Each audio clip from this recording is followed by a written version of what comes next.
नमस्कार दोस्तों, एक बार फिर से आपका स्वागत है अपने चैनल स्टडी पॉइंट मौर्या में। जैसा कि आप जानते हैं, आज जो मैं आपको लेसन पढ़ाने जा रहा हूं उसका नाम है समष्टि अर्थशास्त्र की कुछ मूल अवधारणाएं। भाइयों, इस पाठ में मैं आज जो आपको टॉपिक पढ़ाने जा रहा हूं उसका नाम क्या है? स्टॉक तथा प्रवाह, जिसको इंग्लिश में बोलते हैं स्टॉक एंड फ्लोज। क्लियर? तो भाइयों, अगर किसी व्यक्ति या किसी साधारण व्यक्ति से पूछा जाए कि स्टॉक और फ्लो में दोनों में क्या अंतर है, तो व्यक्ति का जवाब क्या होगा कि जो किसी गोदाम में इकट्ठा है वो स्टॉक कहलाएगा, और फ्लो क्या है? जो उससे निकलता रहता है, उससे बेचा जाता है ना? यही तो जवाब होगा उसका। लेकिन आइए आज हम इकोनॉमिक्स में सही रूप से समझें कि स्टॉक और प्रवाह में क्या अंतर है। तो आइए देखते हैं परिभाषा क्या कहती है।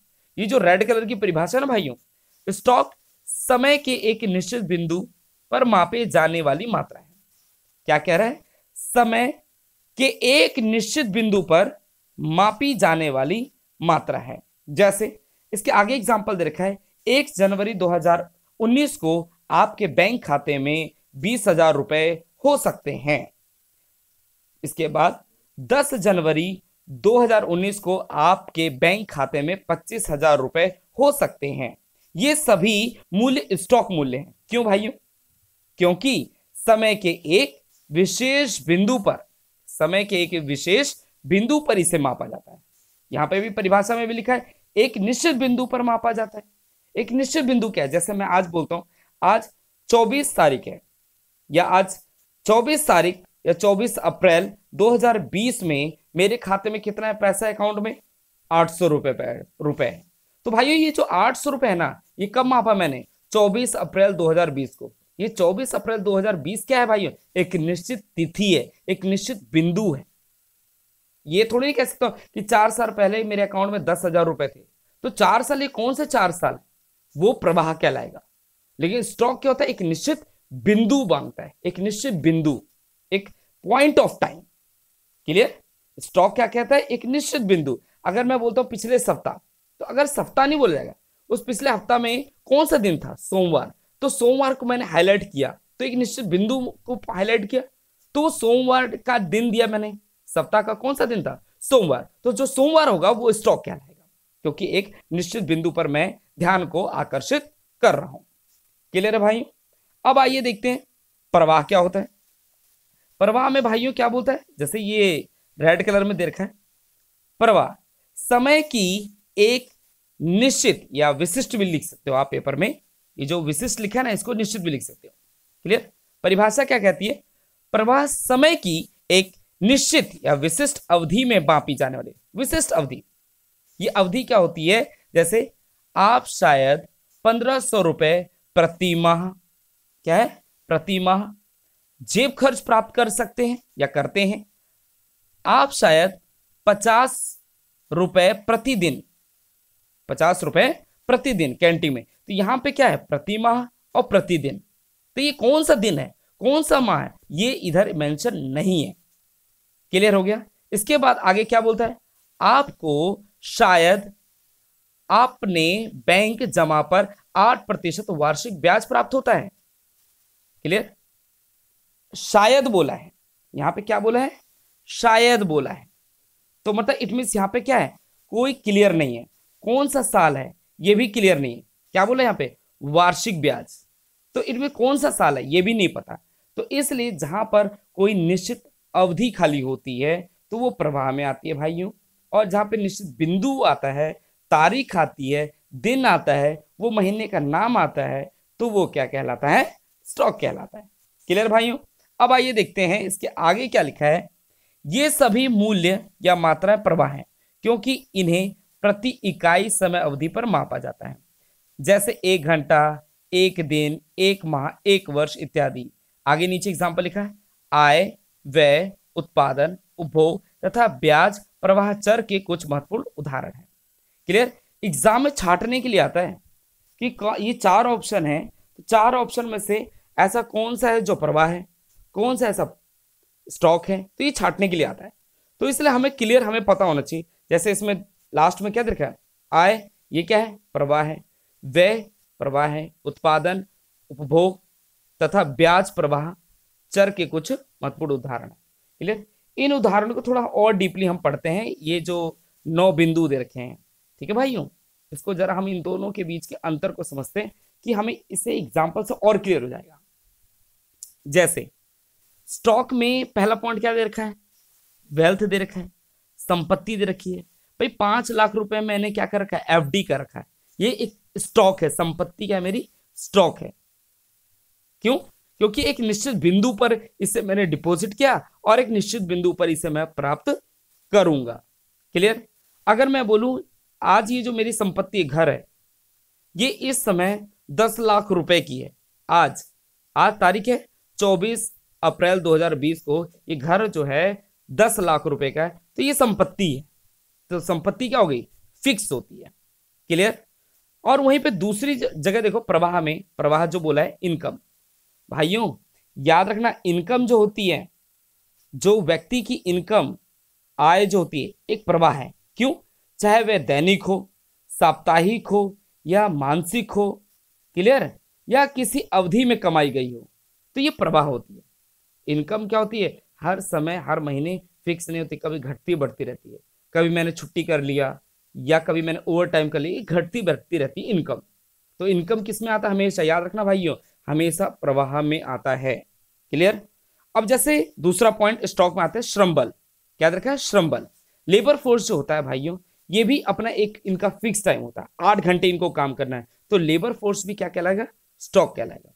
दूसरा पॉइंट प्रवाह में क्या बोला है? प्रवाह में दूसरा पॉइंट ये वाला कहता है कि मुद्रा का व्यय।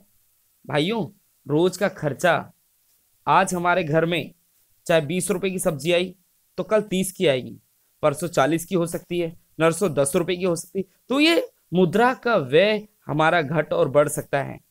तो कभी वो फिक्स नहीं होता कि 20 ही रुपए की सब्जी रोज लानी है। क्लियर है मेरी बात? तो मुद्रा का जो व्यय होता है, expenditure of money is always count in a flow. Clear? तीसरा पॉइंट आ जाता है स्टॉक में। स्टॉक में क्या बोल रहा है? पूंजी। ये जो तीसरा पॉइंट है भाइयों, ये कह रहा है कि जो पूंजी होती है वो हमेशा एक स्टॉक होती है। क्यों? क्योंकि एक निश्चित बिंदु पर पूंजी को मापा जाता है कि आज मैंने बताया मेरे अकाउंट में 24 अप्रैल 2020 को मेरे अकाउंट में 800 रुपए है। तो ये पूंजी क्या है? स्टॉक है, क्योंकि इसे एक निश्चित बिंदु पर मैं मापता हूं। ठीक है? अब इसमें तीसरा पॉइंट देखो, फ्लो में तीसरा पॉइंट ये जो लिखा है, ठीक है, कहता है पूंजी निर्माण, कैपिटल फॉर्मेशन। याद रखना भाइयों, कैपिटल फॉर्मेशन को शॉर्ट में इन्वेस्ट कहता है। कहता है कि मैं जितना ज्यादा इन्वेस्ट करूंगा उतना ज्यादा क्या होगा? तीसरा पॉइंट बोल रहा है पूंजी का निर्माण होगा। जितना कम इन्वेस्ट करूंगा उतना पूंजी का निर्माण नहीं होगा। तो भाइयों इन्वेस्टमेंट क्या कहता है? It is the process of capital formation. तो investment always count in flow. ठीक है? अब आ जाते हैं चौथा पॉइंट। क्या बोल रहा है चौथा पॉइंट? ये वाला पॉइंट। चौथा पॉइंट क्या बोल रहा है? एक देश में मुद्रा की पूर्ति, एक देश में मुद्रा की पूर्ति या मुद्रा की मात्रा। तो एक देश में कितनी मुद्राएं छापी गई है एक निश्चित बिंदु पर, तो ये स्टॉक में होगा। चौथा पॉइंट प्रवाह में क्या बोलता है? एक देश में मुद्रा की पूर्ति में परिवर्तन। क्या बोला है? परिवर्तन इट मींस चेंज।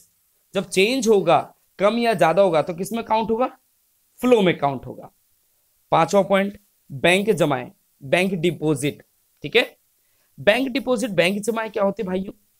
जैसे मैंने बताया कि एक निश्चित बिंदु पर बोला गया कि सभी कमर्शियल बैंक, कि अगर आप दोबारा मैं बताता हूं, जैसे आज तारीख मान लीजिए 24 अप्रैल 2020 है, इस तारीख में सभी बैंकों के पास, उनके पास कुल डिपॉजिट कितना है? बैंक डिपॉजिट, बैंक में कितना पैसा है उस तारीख के दिन, ना उसमें कोई डिपॉजिट किया ना विड्रॉल किया, बट उस समय उस निश्चित बिंदु पर कितना पैसा बैंक डिपॉजिट में, बैंक जमा कितना है, तो वो भी क्या है? एक स्टॉक है। क्लियर? और पांचवा पॉइंट क्या कहता है? पांचवा पॉइंट प्रवाह में पूंजी पर ब्याज, interest on capital. Interest on capital क्या होता है भाइयों? ये हमेशा कभी न कभी घटता बढ़ता रहता है, ये हमेशा घटता बढ़ता रहता है। तभी तो मैंने ऊपर अभी आपके सामने प्रवाह में एग्जाम्पल बताया था कि आपको शायद अपने बैंक में जमा पर 8% वार्षिक ब्याज प्राप्त होता है। शायद बोला था, 8 भी मिल सकता है, 6 भी मिल सकता है। तो interest on capital is also count in flow. Clear हो गया दोस्तों। अब छठा पॉइंट, छत की टंकी में पानी। ये सबके घरों में होगा। जो छत की टंकी में जो पानी होता है उसका हम यूज नहीं कर रहे हैं, उसका हम यूज नहीं कर रहे हैं, तो वो क्या कहलाएगा? स्टॉक कहलाएगा।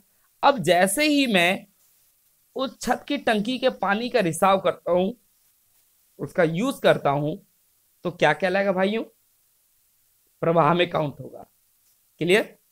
अब सातवां पॉइंट, मुंबई तथा दिल्ली के बीच की दूरी।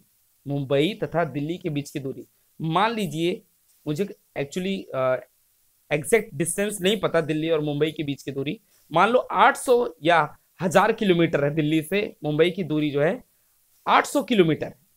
कितना किलोमीटर है? 800 किलोमीटर दूर है। लेकिन फ्लो में सातवां पॉइंट क्या कह रहा है? दिल्ली से मुंबई जा रही एक कार की रफ्तार। भाइयों, अगर कार से जाया जाएगा, दिल्ली से मुंबई जा रहे हैं, तो कार से अलग किलोमीटर बताएगा, ट्रेन से अलग किलोमीटर बताएगा, बाइक से अलग किलोमीटर बताएगा, तो कोई निश्चित नहीं है। तो ये किस में काउंट होगा? प्रवाह में। क्लियर। आठवां पॉइंट कौन सा? स्टॉक वाला। ठीक है। इसमें क्या कहता है? कहता है एक गोदाम में संग्रहित चावल। ठीक है। एक गोदाम में इकट्ठा चावल जो है वो क्या है? स्टॉक है। अब आठवें पॉइंट में पढ़ते हैं, किसमें? प्रवाह में। चावल की बिक्री। वो क्या हो रहा है? बेच रहा है। क्या कर रहा है? बेच रहा है। आज 10 किलो बिका, कल 5 किलो बिका, तो ऐसे बिक रहा है। वो स्टॉक में से तो निकालेगा ना, तो इसलिए जो बिक्री हो रही है कम या ज्यादा, वो प्रवाह में काउंट होगा। और गोदाम में इकट्ठा चावल है, वो स्टॉक है। ठीक है। नौवां पॉइंट, एक देश की जनसंख्या। जैसे हमारी हर 10 वर्ष जनगणना होती है ना। जैसे बोला गया कि 2011 में हमारे देश की जनगणना क्या थी? 1 अरब 21 करोड़ थी। ठीक है। लेकिन भाइयों याद रखना, रोज बच्चा जन्म लेता है ना, और मृत्यु भी होती है। बहुत लोगों की जन्म भी होता है और मृत्यु भी होती है, तो वो नहीं बोला गया।